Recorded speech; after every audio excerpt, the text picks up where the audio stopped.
Today we are going to talk about the learning rules in the neural networks. In the last lecture we learned about the concept of learning. From whatever knowledge we have gathered about learning in the context of artificial neural networks, based on the previous lecture, we've understood that learning is nothing but process of updating weights on the interconnections in the artificial neural networks. Initially, all the weights they are given some random values which are generally kept small, and over the time we present the input data and we apply certain criterion or rule so that the weights they are changed such that my input is giving me the output which is nearly equal or closer to the desired output value for the given set of inputs.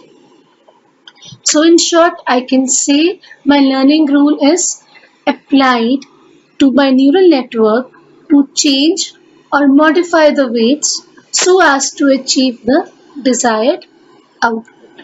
Okay. So with this knowledge, we start what are the different types of the learning laws which are there. So before we go on for actually understand what learning laws are there, let's try to understand learning as a regression problem. I am going to tell you what is learning through an example of a regression problem. Consider a simple problem where y is the price of the smartphone and x1 is the input parameter, which is, let's say, the processor speed, and we have a data set which tells me how my cost of the smartphone it is changing with a change in the processor speed. So as we see from this data set, as my processor speed is increasing from 1 to 1.5 to 2 and 2.5, my cost of smartphone is increasing. Okay, so I've taken a data set with only 4 training examples. Okay, so if I plot these values to find out what is the regression or what is the relationship between the input and the output variable, I get these 4 points which can very easily be you can say mimicked or approximated by a equation of the line. Let's say that equation would be of the form y is equal to a1 into x1 plus a2, where a1 and a2 are the uh, parameters, okay, and the constants which are defining the equation of this line. Now suppose I want to solve this problem using artificial neural network. I have one input, I have one output. So let's say I take the simplest neural network, which is a single neuron, to which I give a single input and I have a output. Okay. So from this, whatever learning we have, I can say that by applying the simplest learning law, my output would be related to the input as W11, that is the weight on this interconnection between the input and the output and the neuron, input of the neuron, that is strength of this interconnection, and this input plus theta, which is a threshold value. Now we clearly compare these two equations, that is this equation which I have got from the neural network and this equation of the line which is required from my data set. I can see that a1 should be equal to w11 and a2 should be equal to theta. So this is the same equation. So both the equations they turn out to be same, provided my parameter a1 in the equation of the line is equal to the weight on the interconnection W11 and A2 is equal to theta.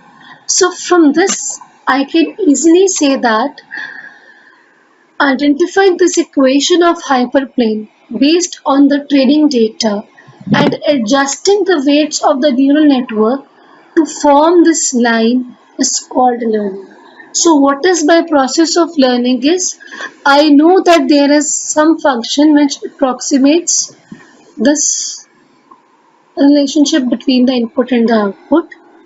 Now, using my neural network, I am going to approximate this function so that whenever I apply my input x, I can get the output y, which is governed by this relationship, which holds true for my training data. I hope I'm very clear with this. So, learning rules, it is nothing but change in the network weights which are on the interconnections between the different neurons. These are generally prescribed or given in the form of what is the new weight I am going to assign and what is the modified weight I am going to add to this existing weight Wij at the time t to get this new weight of my interconnection. So over the time, different learning rules have been framed in the artificial neural network. The first one was the Hebb's law, followed by perceptron law, next the delta law, competitive law, and the stochastic law. So one by one we will go through these laws. Okay, starting with the Hebbian learning law or the Hebb's learning law.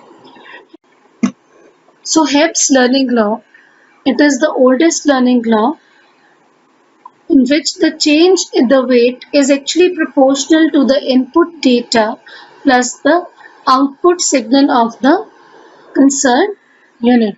So if we see it clearly, this is the new weight we want, this is the existing weight term we want, this eta, this is my learning rate, YIT, it denotes the output of my ith jth neuron, which is there, this is jth neuron, and xi is the input it is receiving from the ith input unit. Okay, so we are here in the process of updating the weight of the jth neuron, which is receiving the input of the ith unit, and this weight is given by Wij. So the new weight is equal to the initial or the existing weight plus a new term which leads to modification. This term, if you see, it is nothing but yjt is my output and xit is my input from the ith unit of the previous layer, or the xi direct input, whatever you can say. So I can say it is nothing but change in weight, that is Wij plus 1 minus Wij t. If I take this term to the other side, that is equal to eta into output into the input unit.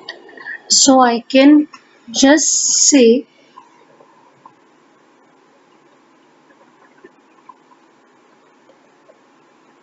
I just want to highlight that.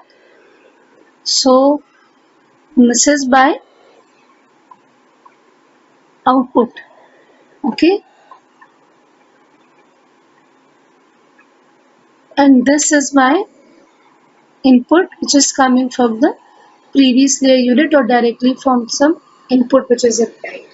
So I can see that my change in weight is proportional to the input data and product of input data and the output signal of that unit. Okay, so I've already told you eta is my learning rate.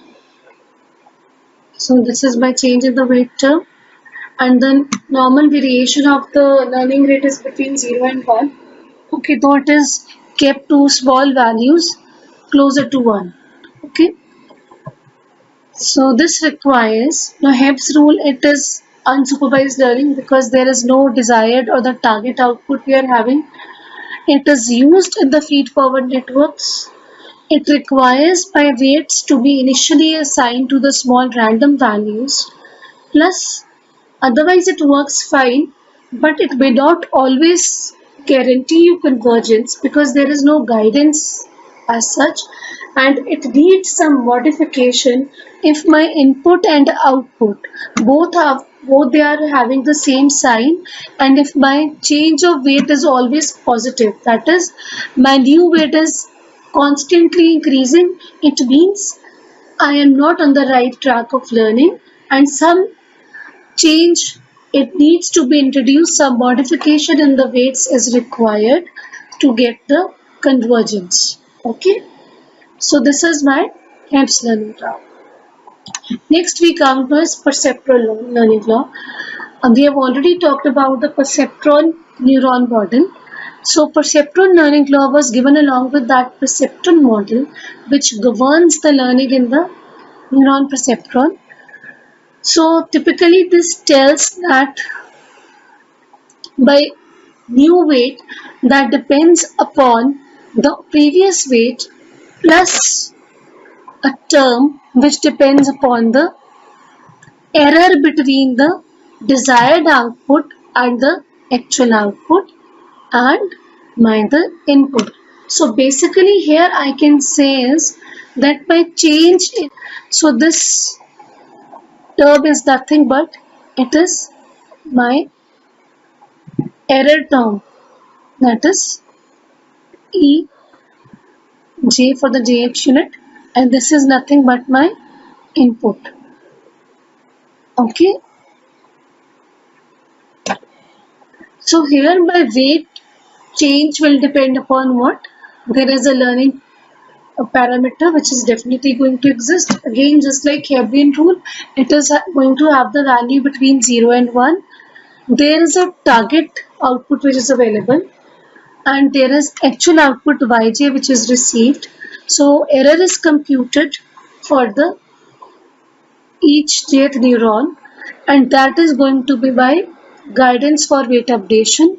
So weight updated depends upon the product of the error of the jth neuron and the input which is applied to my jth neuron. Okay, so as I've told, it is using the desired or the target expected value. So obviously it is the case of supervised learning. This also requires the weights to be assigned to the random values. Okay, the one advantage which this perceptron rule it offers over the Hebbian rule is it definitely guarantees convergence over the finite number of iterations. The number of iterations required that can vary depending upon what learning rate we have chosen, what initial weights we have chosen.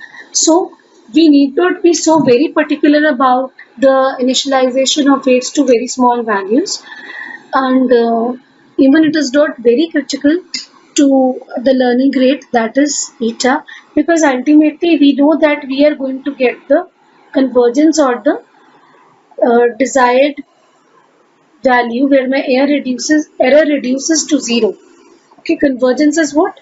When my error it is reducing to the insignificant value or it is almost 0. So this is also used in feed-forward networks.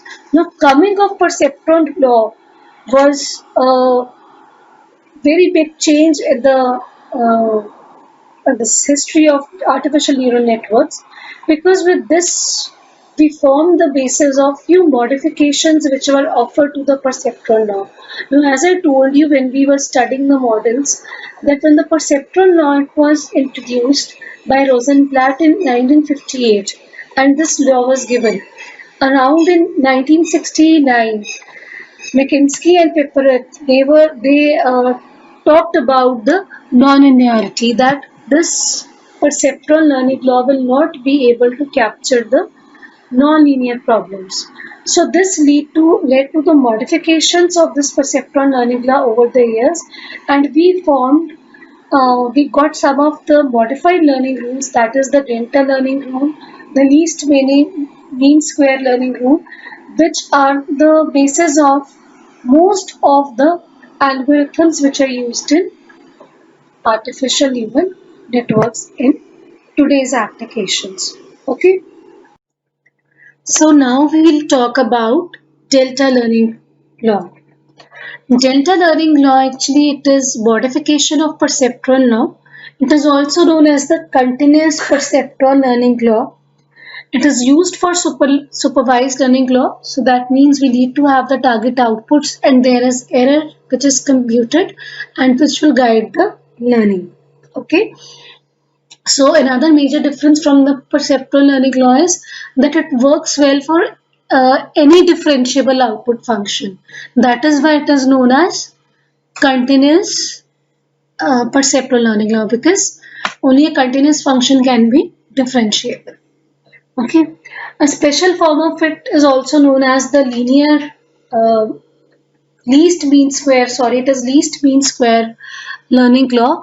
When the output function is only linear, then it is known as the least mean square rule. So least LMS rule, I can say it is a special case of delta learning law when the output is linear. So this was said to be the first adaptive linear filtering algorithm. Adaptive means because it was continuous, so capable of adjustment to reduce the error, and filtering means it was capable of computing the output signal and the error signal. Okay, and the eventually error was reduced. So it is based on the concept of gradient descent or the steeper descent, which leads to the minimization of error. Error here refers to what? Error refers to difference between the expected output and the actual output what we receive. Okay. Like other Hebbian learning and perceptual learning, the weights they have to be initialized to random values and eventually they converge to the value such that the error is minimized to insignificant value or it becomes zero. So very important factor in the delta learning law is computation of an error cost function which has to be defined. Normally the error cost function, it is derived from the mean squared error. Okay, so before we understand this and we go through the rule, let us understand what is the concept of gradient descent.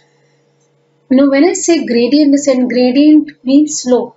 Descent means slope which is reducing. Okay. So why it is applicable and what it is actually.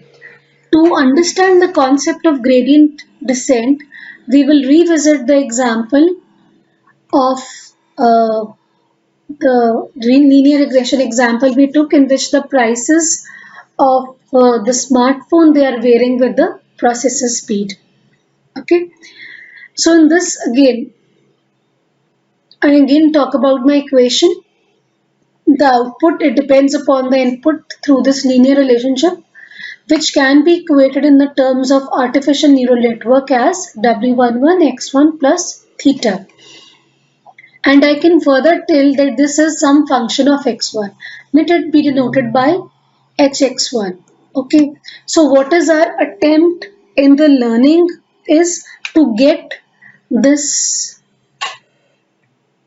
hx1.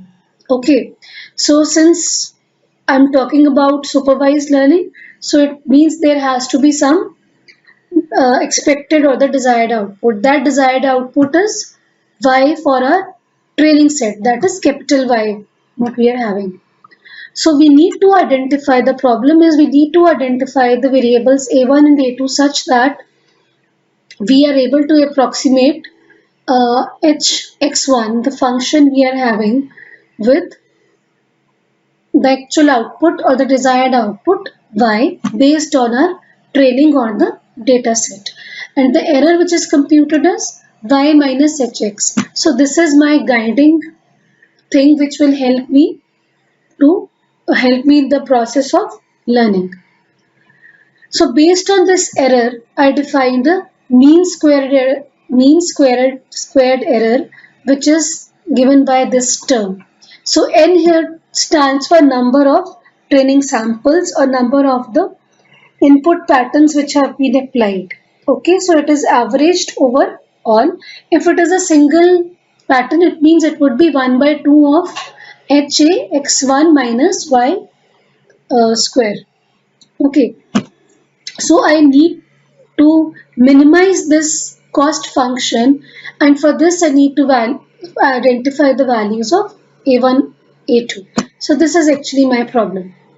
Okay, now what is the concept of gradient descent?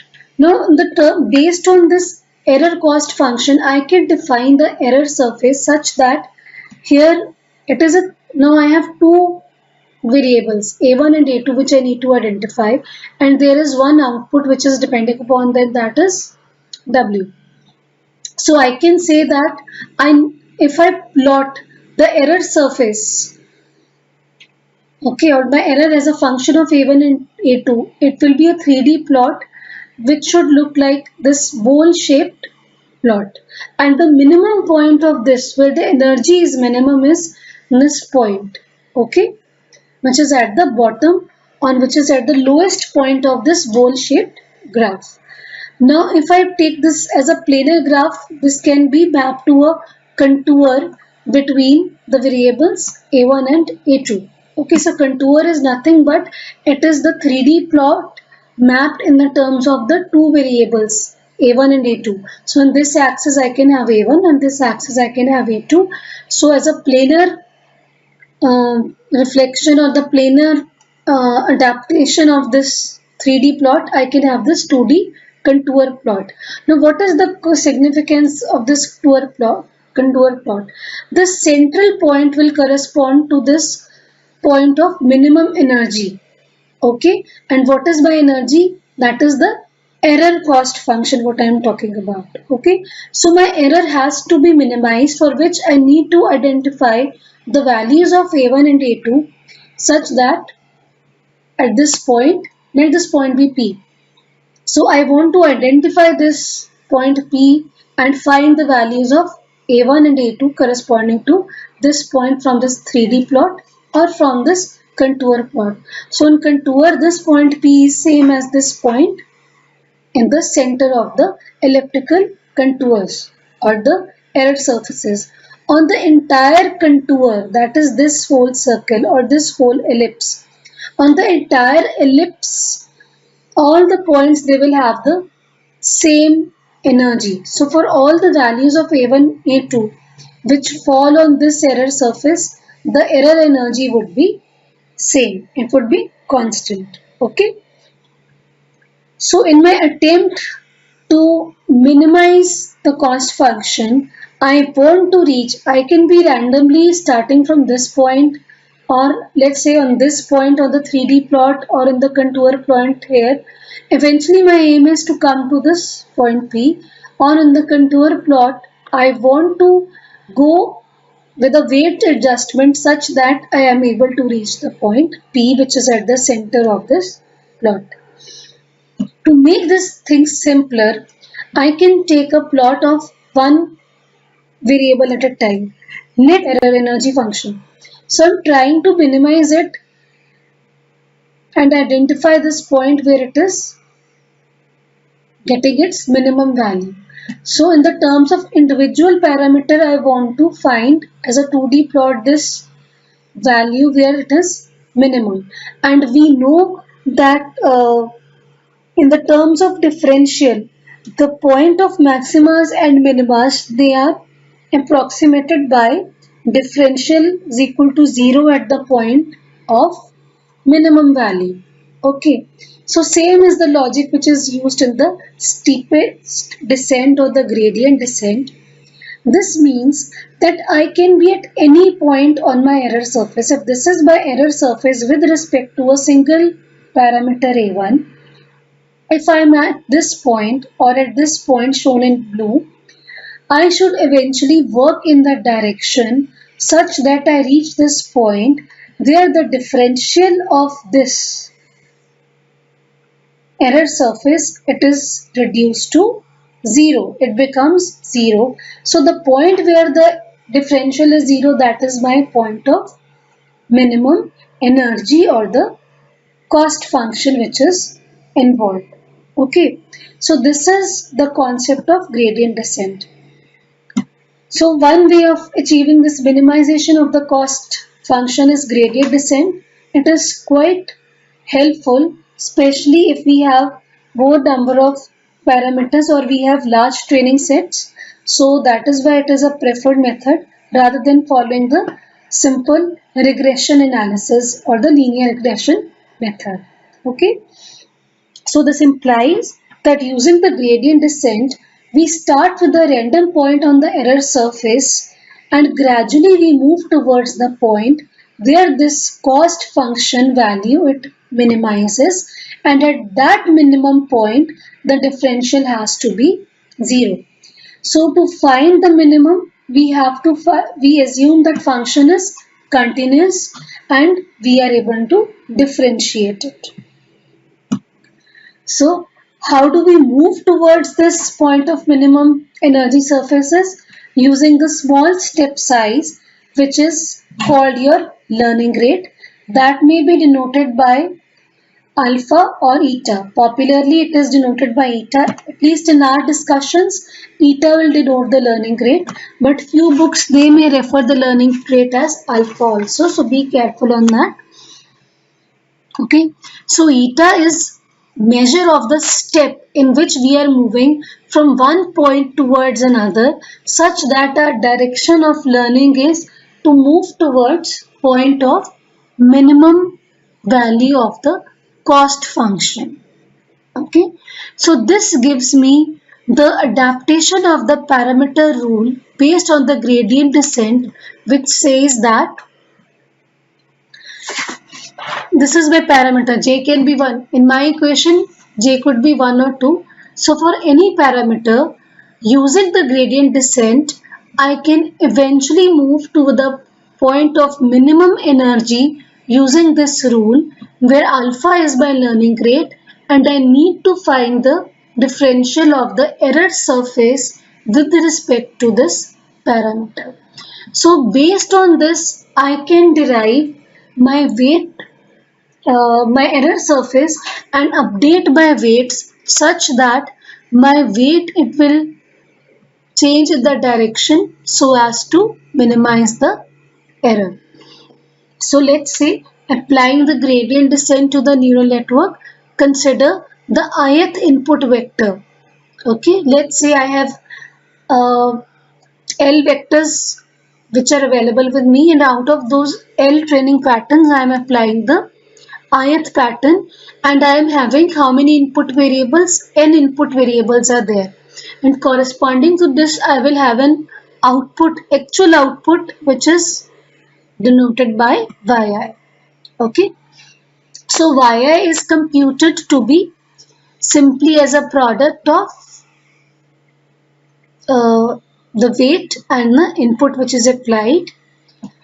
So here I am not assuming any threshold value. Okay, and my activation function is also same as the simple product of your weight and the input.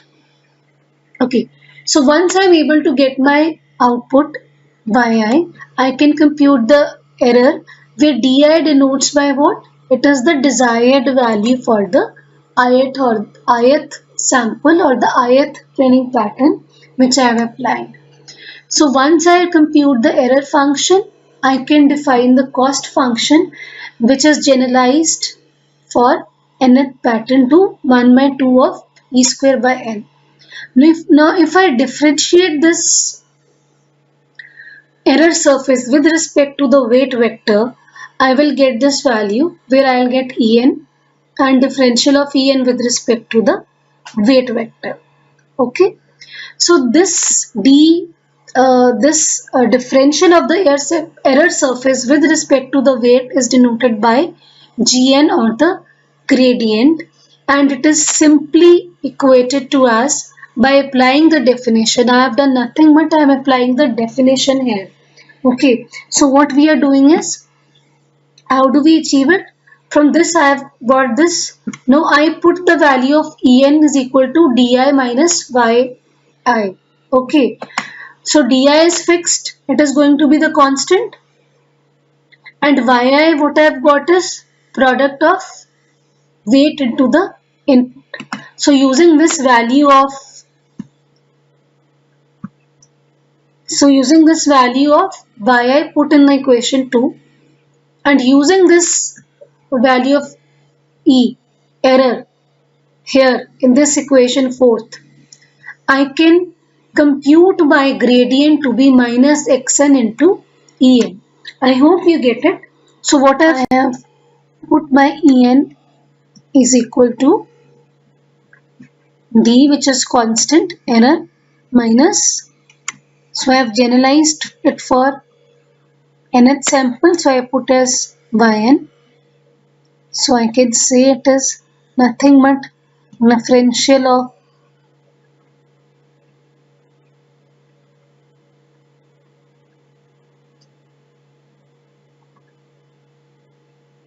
okay. Now what is yn? Yn from the equation 1. Now yn I have actually denoted as what? I have put the value of yn is equal to, for a single pattern it is nothing but the weight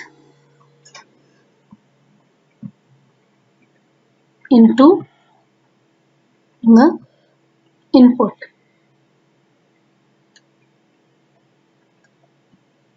The weight vector which I have used into the input pattern.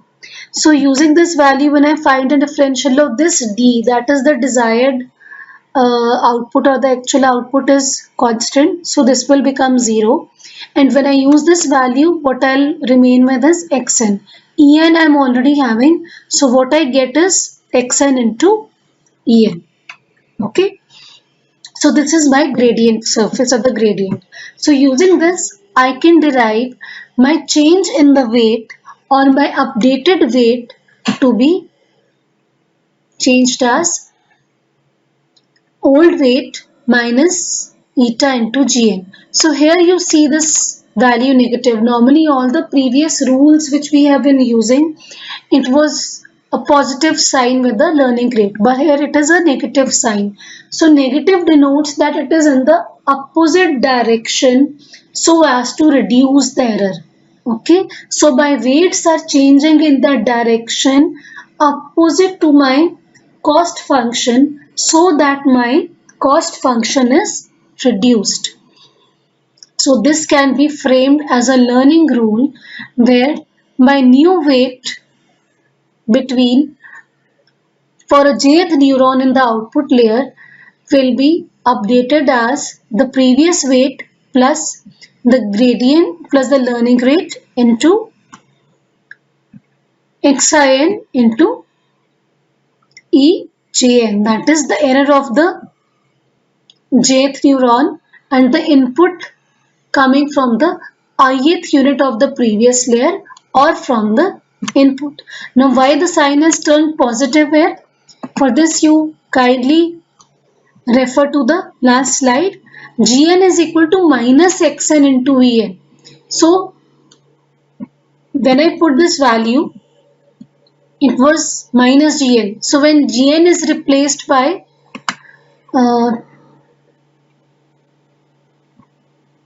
so my Gn is actually replaced by what value? What I got in the last equation?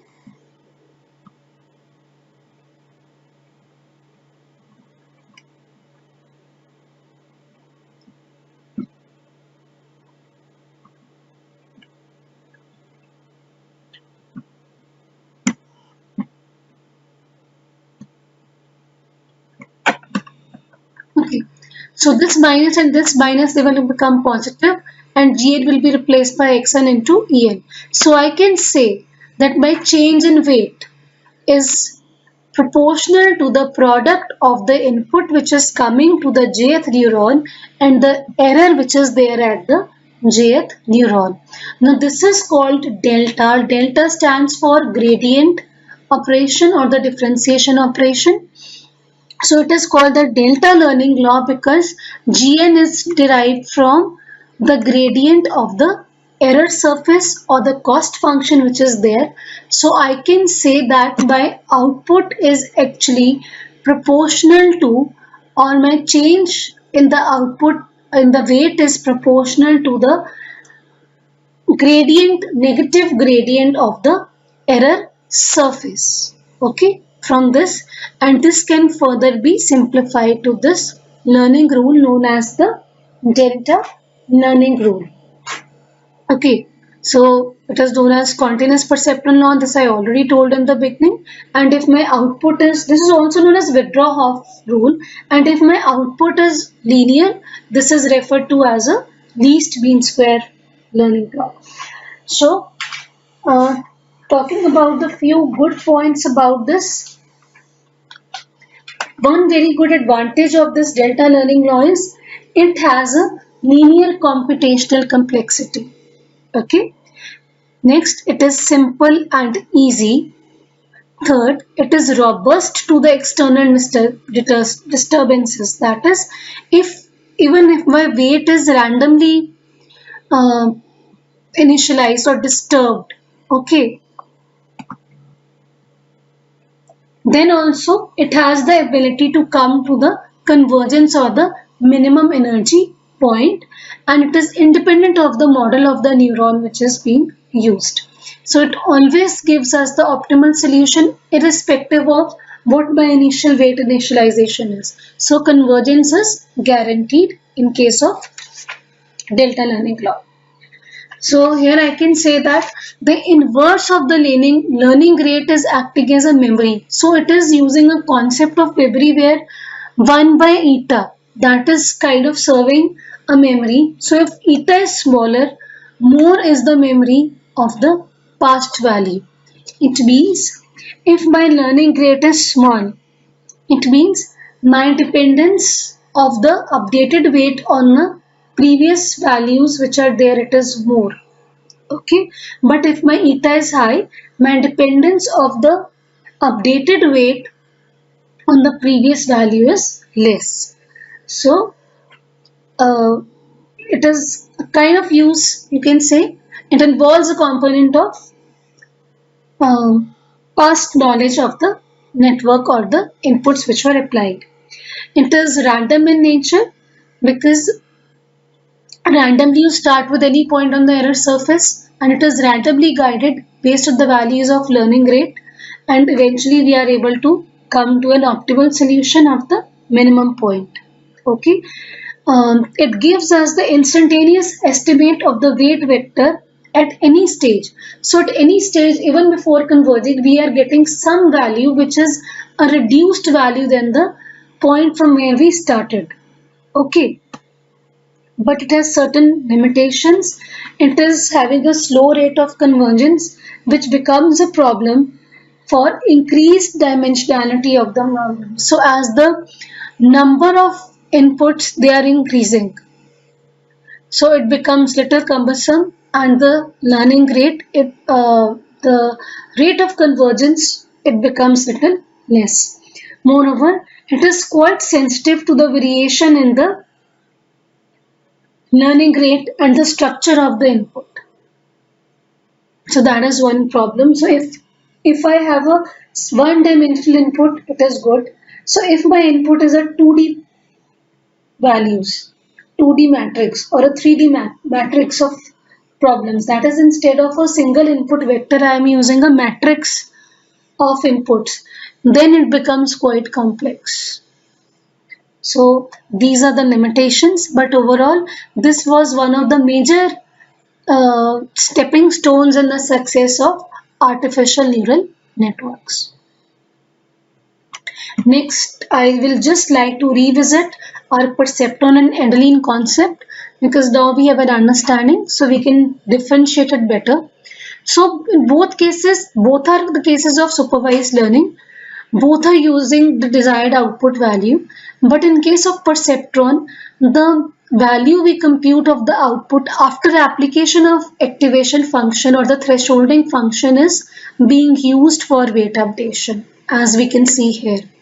But in case of Adeline, the value of the output used for the weight updation is without the application of your thresholding function. So the weighted sum of the inputs that is used for updating the weights. So I can just sum up that by perceptron rule is nothing but depending upon the product of error and the input.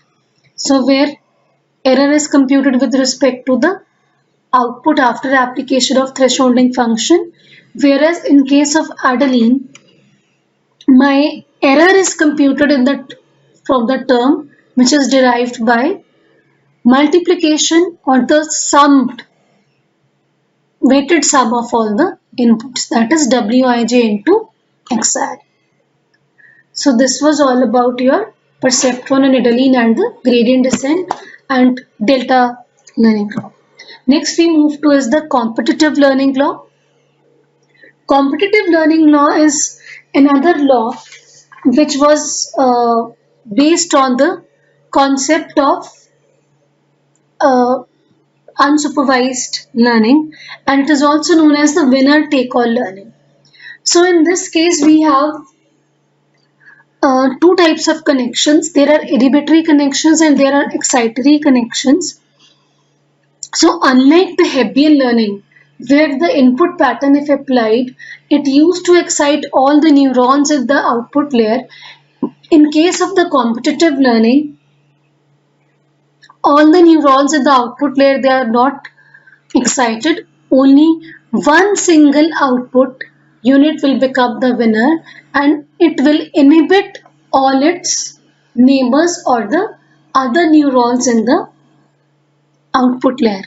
So basically there are connections, two types of connections. One connections are there between the two layers, that is the input layer and the output layer, which are what we have been seeing in all the neural networks. In addition, we have the intra-layer connections, that is between the output layer units we have the connections. So these connections are inhibitory because the neuron which is going to win, it is going to suppress all the other neurons so that no other neuron competes with it and it is going to be the winner. So at a time only one of the outputs, in this example let's say it is y1, y2, y3, so out of these three only one of the output is going to be 1, rest they have to be 0, okay, for any input pattern which is applied. So how do we decide which is this winning neuron? So to decide the winning neuron, normally the consideration is the what is the value of the so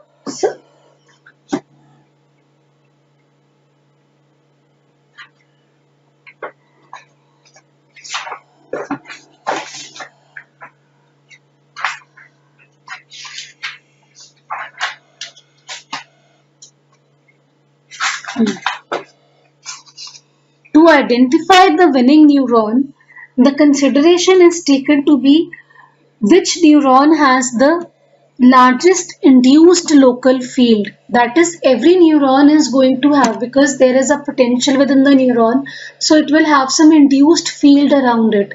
The neuron which is going to have the largest induced field is treated as the winner and it is given the output as 1. Okay, so if Vk denotes the induced field of the kth neuron, if that is greater than all the neurons which are there in the output layer such that j is not equal to k, then kth neuron is the winner.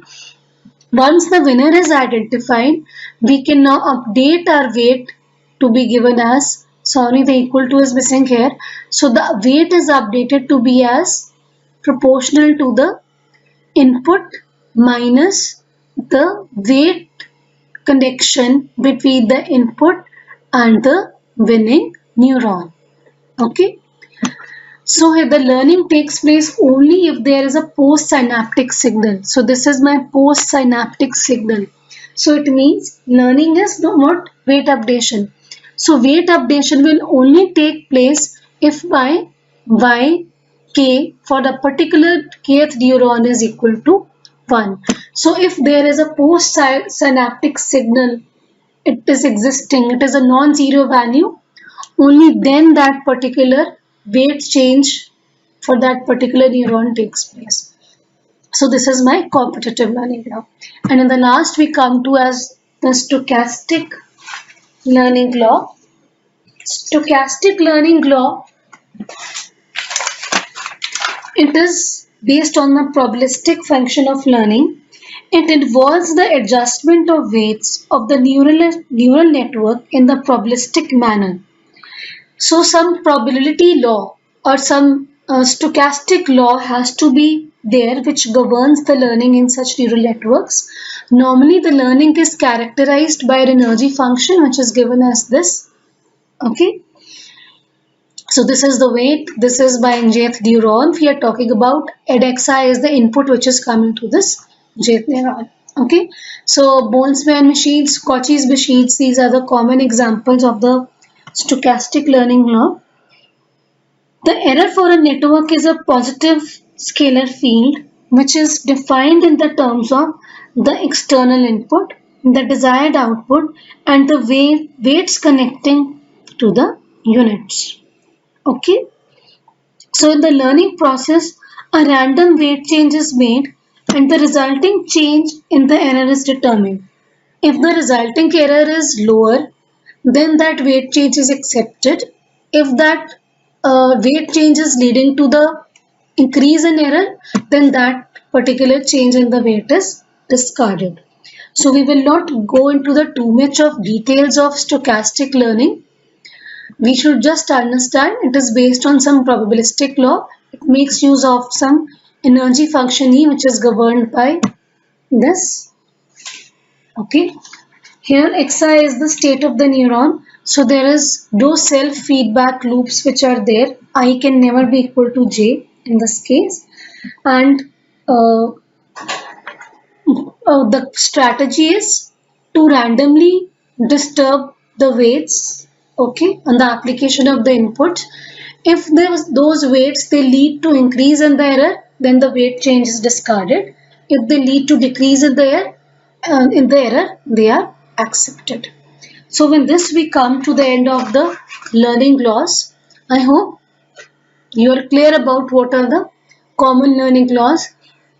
Of all these, perceptron and the delta learning, they are very important, and you should be very clear about the concept of gradient descent, because next what we are going to do is backpropagation learning, and gradient descent and the delta rule, they are the basis of the learning in case of backpropagation algorithm. Thank you so much.